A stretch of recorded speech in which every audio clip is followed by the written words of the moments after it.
the American dream that has been taken away from a lot of the people my age because of the mismanagement and the myth of trickle-down economics. So how are we going to do that?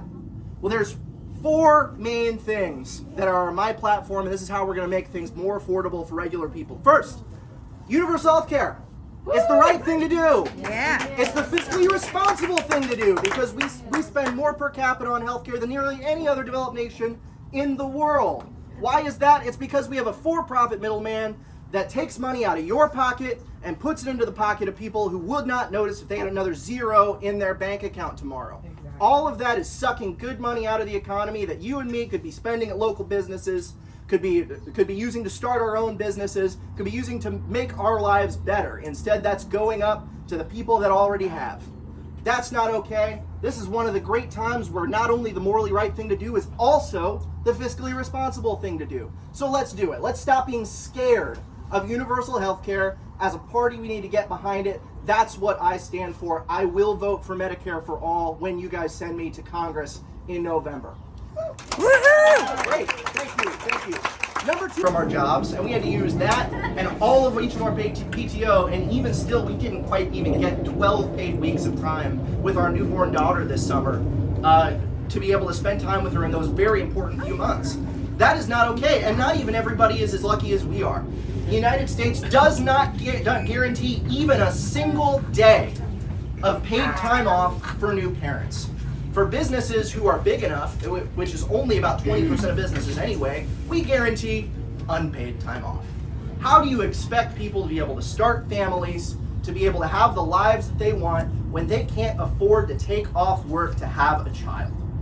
We're one of the only developed nations of the world that does not guarantee that. So I've committed that on my first day in office, I will sponsor or co-sponsor a bill that guarantees at least 12 weeks of paid leave for families, regardless of what business they work for, regardless of what industry they're in. Everyone deserves to spend time with their new children, and that's how we're going to support new families.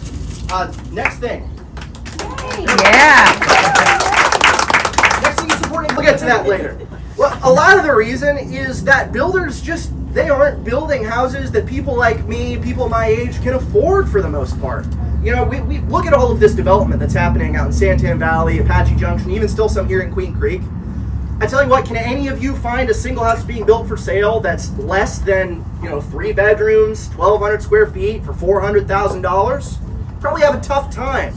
Regular people can't afford that. You can't afford a 20% down payment on that. Hell, you can barely afford the 3.5% FHA down payment on that.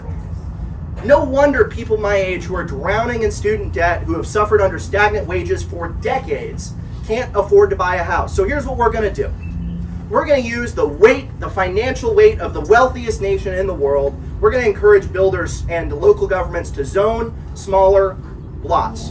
We're going to encourage builders to build houses that people can actually afford. Most people, for their first home, do not need 3 bedrooms, 1,200 square feet. Give me a 2-bedroom house at 800 square feet on a smaller lot so that I can buy it for $225,000. And then as my family grows bigger, as I build more wealth, then I can move on to the next one. You know what? I can sell this to someone else who's getting into the housing market. Study after study shows that the sooner we get people buying real property, owning their own home, the more likely they are to be financially stable later in life. They put down roots in the community. That's how we build stable communities that we all want to live in. It's how you form relationships with your neighbors. We need to encourage that. And to make sure it happens, what we need is a broad federal down payment assistance program for first-time home buyers. First-time home buyers, especially if you have a history of paying rent on time, you should be able to get into a house at 0% down payment. You should be expected. You're going to pay that rent because that mortgage because you know what? You've been paying rent for years and you haven't been missing rent. So of course you're going to pay your mortgage. We need to be able to get first-time home buyers into that market, and we can do that by federal down payment assistance. We already do that for veterans. Some states do that for regular people. We need to expand that to just everyone, all first-time home buyers, so we can get people access to the housing that they want to start their lives, build wealth. Lastly, is we need to really support organized labor. The Democrats, we've taken for granted union support for decades. We have allowed Republicans to trample over our rights to collectively bargain by implementing right to work in many states, by rolling back union rights, by bad-mouthing unions in the press, by allowing companies to essentially union bust. I mean, look at what Starbucks has done. Starbucks workers are still on strike because Starbucks refuses to give them a fair shake, give them a fair wage, refuses to negotiate in good faith. We need to rein that in. Here's how we're going to do that. There's a law currently in front of Congress called the PRO Act. We're going to pass the PRO Act. It's one of the best pieces of union legislation that's happened in many decades. This would prevent new states that have not already implemented right to work from, among other things, from implementing new right to work statutes, which, as many of you probably know, is nothing more than a scam to defund unions, pit workers against each other, and drive down wages. But that doesn't go far enough. Many of you might know what Taft-Hartley is. Taft-Hartley is the legal framework that regulates unions, reins in their power, says when they can and can't strike, says what they can and can't strike for. We need to repeal.